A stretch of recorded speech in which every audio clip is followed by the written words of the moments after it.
passado, no bloco anterior, a gente acabou falando que retornaríamos trazendo para analisarmos uma planilha que eu estou desenvolvendo de acordo com a 5419, certo? Ela engloba aqui as partes já da 5419, ela ainda não está finalizada, certo?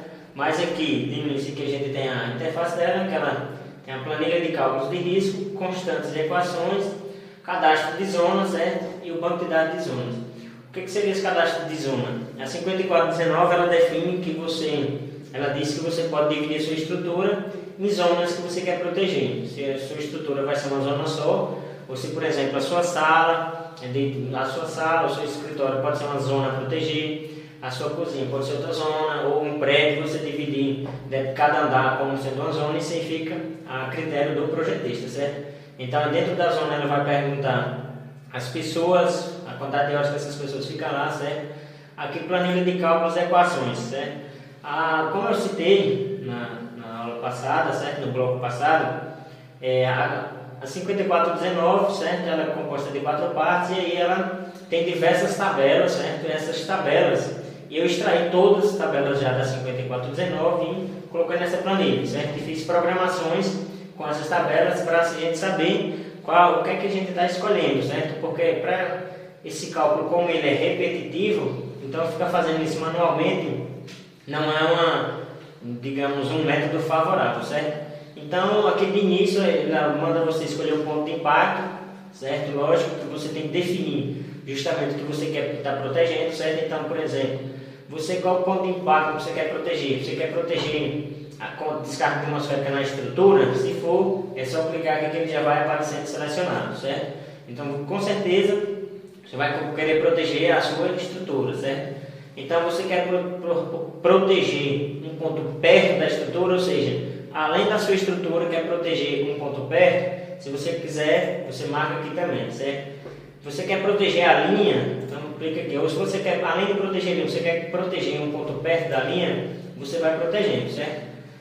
Então, esse aqui a gente tem as constantes S1, S2, S3, S4. A cada vez que a gente vai marcando o que você quer proteger ou não, essas constantes já vão ficando selecionadas, certo? Ela já vai vindo para essa outra planilha aqui, que é justamente a planilha de cálculo, certo? A planilha de constantes e equações.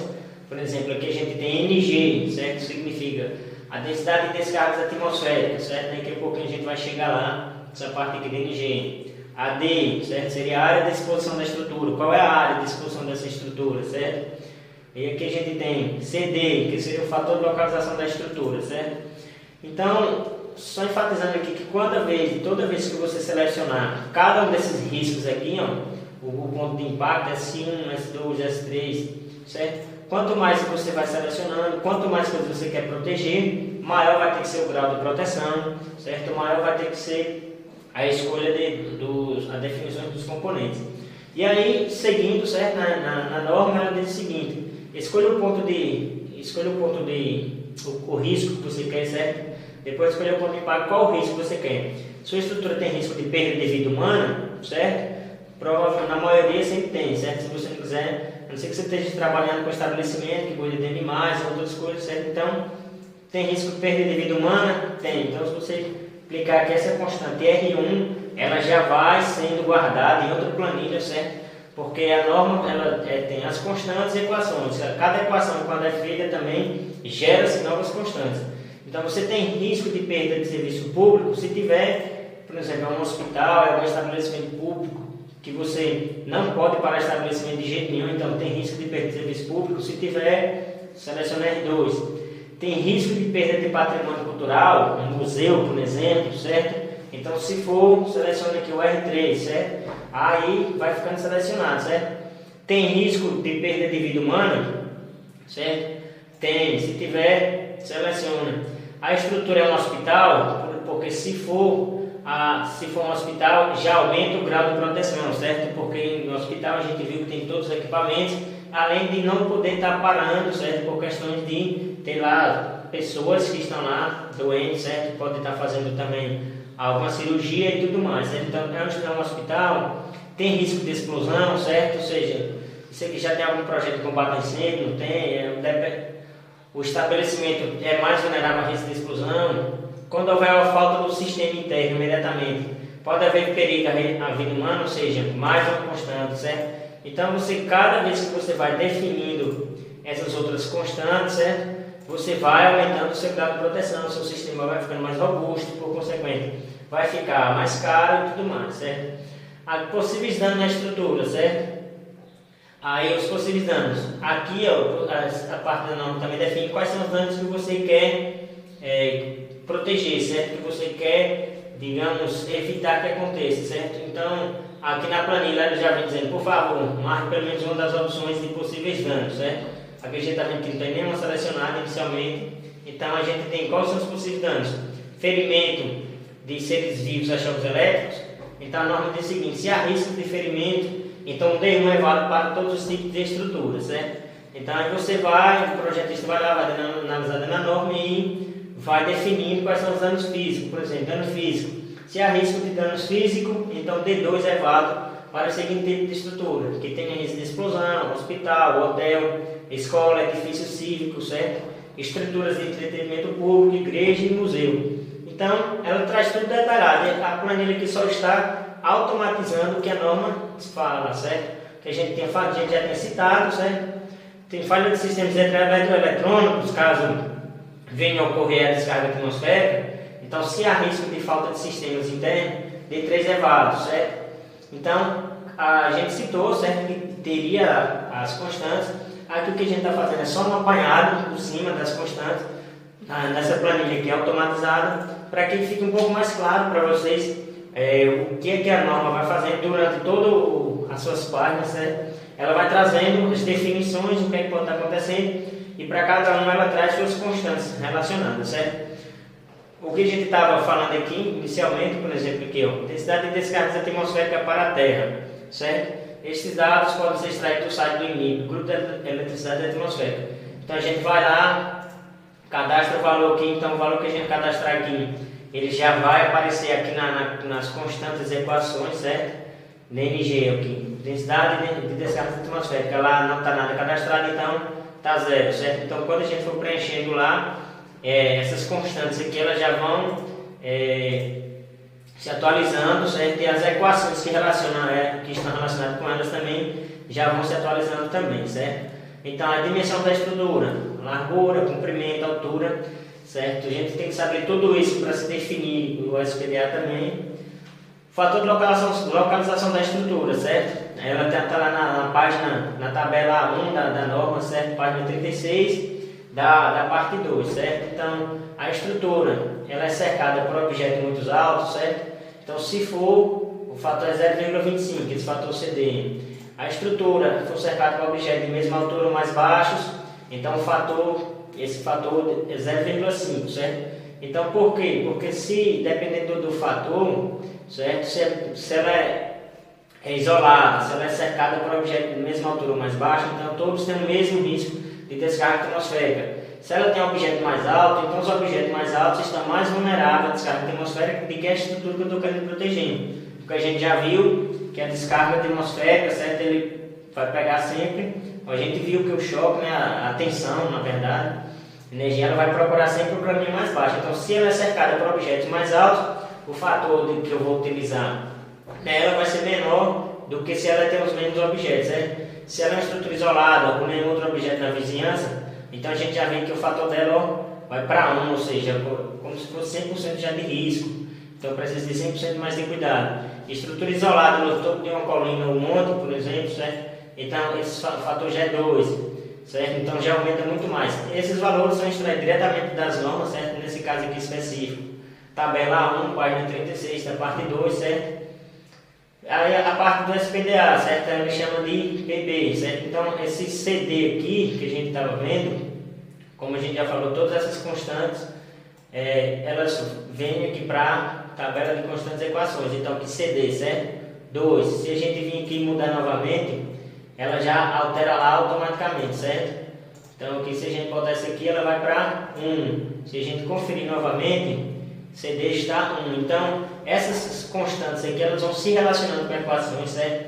Aqui desse outro lado aqui da planilha, a gente tem equações, certo? Aqui a gente tem equações cadastradas aqui, certo? Então, essas equações elas vão fazendo os cálculos, certo? Então, de acordo com as constantes que vão sendo utilizadas, essas equações vão se alterando automaticamente, certo?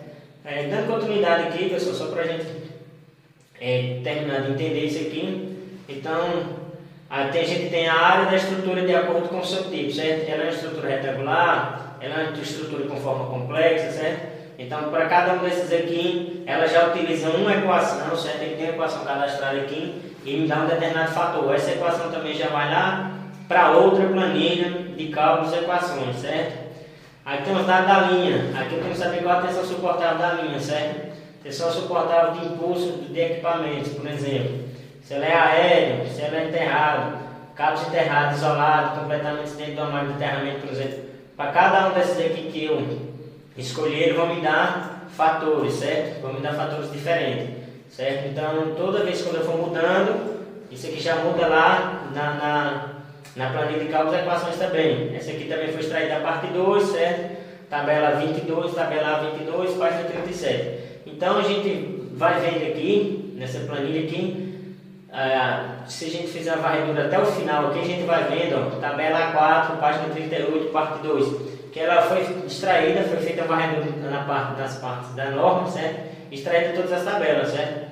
Então, o fator ambiental da linha, certo? É rural, é suburbano. Então, onde é que eu vou instalar esse PDA, certo? Então, para cada um que eu for escolhendo aqui, ó, ele vai alterando, certo? Isso aqui, mais uma vez, está de acordo com as tabelas. Nesse caso aqui, a tabela 4, página 38, certo? O comprimento da linha. O comprimento da linha conhecido, nem sempre você vai ter esse comprimento conhecido, certo? Então, o comprimento da linha, se o comprimento da linha é conhecido, não. Então, o que é que vai fazer? Ele vai utilizar mil metros, certo? Para fazer os cálculos lá dentro das equações. Se for conhecido, se eu souber de certeza, então eu vou digitar na coluna ao lado, certo? Então, tá bem automatizada essa planilha, já foi extraída diretamente da norma, certo? Tem alguma medida de proteção, ou seja, aí aqui ele carrega as constantes PX, certo? Para danos. Tem alguma medida de proteção? Se tiver, então eu tenho que escolher quais são as medidas de proteção. Por exemplo, eu tenho um aviso de alerta. Isso aqui tudo já vai influenciar para os cálculos, certo? Para cada um dessas aqui que eu marcar aqui, meu valor que vai mudando, certo? Então eu tenho isolação elétrica, como por exemplo, de pelo menos 3 mm de polietileno reticulado, ou seja, que potencialização efetiva do solo. Para cada um desses aqui que eu for fazendo, as minhas constantes vão mudando, certo? Restrições físicas da estrutura, utilizando o subsistema de descidas. Então a gente vê que quanto mais eu vou marcando aqui as medidas que eu tenho, então pode chegar a o valor de uma constante dessa ser 0, certo? E aqui continua, pessoal. Então aqui a tabela B3 já da página 42, certo? A gente dizendo assim, nenhum sistema de DPS é adotado, ou seja, nenhum sistema de proteção contra surto. Aí esse aqui eu carrego uma constante chamada PSPD, certo? Se eu não tenho nenhum sistema adotado, então o valor dela é 1. Estrutura protegida por SPDA, classe 3, 4. Então eu defino qual a estrutura que eu quero. Se ela já tem alguma proteção da SPDA, por exemplo, ela tem alguma SPDA com proteção classe 3 ou 4, classe 2, classe 1, certo? E aí, dando continuidade, linha aérea não blindada. Então eu vou marcando aqui para que todas as vezes quando eu for marcando, pessoal, isso aqui vai alterando, certo? Vai alterando os valores aqui. Toda vez quando eu vou marcando, ele vai alterando os valores, certo? Toda vez quando eu clico com o marco, ele vai alterando, esses valores vão se atualizando na planilha da constantes equações e suas equações também já vão se atualizando também automaticamente, certo? Então, qualquer tipo cuja conexão enterrada possui isolantes, de acordo com a NBS 1410. Então, tudo que eu for marcando aqui, ele vai atualizando, certo? Possui blindagem especial interna, aqui eu carrego os fatores K1 e K2. Então, tudo que a gente faz aqui se relaciona a fatores, equações, certas equações. Me geram outras constantes, certo? Possui blindagem especial, certo? Se possui, então digite na coluna lado. Se não, certo? Então, KS1 e KS2 são igual a 1. Então, você vai marcando, certo? Se não, e aqui ele já vai atualizando de acordo com como você vai marcando. Certo? Mais uma vez, isso aqui é tudo a norma que já diz quais são esses valores, o que é que tem que ser feito ou não, certo? Eu só extraí de lá, só automatizei aqui. Tipo de fiação, qual o tipo de fiação? Cabo não blindado, sem proteção no roteamento, certo? No sentido de evitar laços. Então toda vez quando eu for marcando aqui mais uma vez, ele vai atualizando, certo? Então, atualiza mais uma vez, valor do PM, certo? O que seria esse valor do PM aqui? Essa escolha é feita para atender os que especifiquem na página 44, certo? Na equação P4. Então toda vez quando a gente vai fazendo isso aqui, ele vai atualizando, certo? Qual é o intuito disso aqui, pessoal? O intuito disso aqui é se chegar em um valor de risco tolerável, certo? A gente tem aqui, por exemplo, tensão suportável. Qual atenção? Se eu marcar aqui 1,5, 2, linhas aéreas blindadas. Então, ele se relaciona aqui, certo? Para cada um valor desse aqui, com a combinação dessa daqui, eu vou ter um resultado, certo? Então, quando eu for marcando aqui, ele vai mudando meus valores, certo? Então, de acordo com a combinação que eu vou fazendo, certo? Então, esses valores aqui vão sendo alterados, certo? Então, de acordo com as combinações que eu vou fazendo, esses valores vão sendo alterados. Tensão suportável em KV, certo? Então, isso aqui também já altera. Eu tenho que saber todos os dados, certo? Então, como eu falei para vocês, o SPDA não é uma coisa simples de se fazer, não é só você ir lá e comprar o material, simplesmente instalar. Vocês estão vendo que existe todo um passo a passo lá, certo? Aqui seria preencher os dados de cada zona. O que seria isso? Eu daria a descrição da zona, ou seja, a zona aqui é uma sala de jantar, ou seja, um escritório, assim, certo? Número de pessoas que ficam nesse estabelecimento, eu posso definir a minha, dentro do meu projeto, se eu vou utilizar uma zona só, dependendo do projeto, se eu vou utilizar diversas zonas, aí aqui eu colocaria a descrição, o número de pessoas, certo? E o tempo que essas pessoas ficam lá. Aí aqui eu teria a opção de gravar os dados, certo? Cancelar, apagar outro dado. Quando eu clicasse em gravar os dados, ele iria aqui para um banco de dados, certo? E iria cadastrar a zona, a descrição, o número de pessoas e tudo mais. Esses dados, eles vão sendo, mais uma vez, eles vão ser colhidos, certo? E aí vem para as equações. Então, dando continuidade aqui, pessoal, se o D2 não foi selecionado, a gente não marcou o D2 inicialmente, a gente não marcou o D3 inicialmente, então ela já sabe, a planilha já sabe o que a gente não marcou esses dados inicialmente, certo? Então, toda vez quando eu for marcando aqui, ele vai me dizer, na planilha de mostrando as equações também, ele vai me dizer se está faltando marcar alguma coisa, se está faltando alguma coisa para as equações, certo? Então, o intuito disso aqui, pessoal, é se chegar no final, essa planilha aqui, ela já está com a versão final, certo? Aí, o intuito é que aqui no final a gente chegue, certo? Na opção de termos chegarmos à conclusão ou a um valor, certo? Quando a gente finalizar, temos um valor para o valor do risco tolerável, certo? A gente teria, por exemplo, nessa aqui que foi utilizada, a gente teria um risco tolerável de 7,33 micro, certo? Então, se a gente vir aqui e analisar toda essa parte aqui de risco tolerável, a gente chega, nesse caso aqui específico, a gente chegou em 7,33 micro, ou seja, vezes 10 a menos 6. Só que a norma define que o risco tolerável seria 1 vezes 10 a menos 5.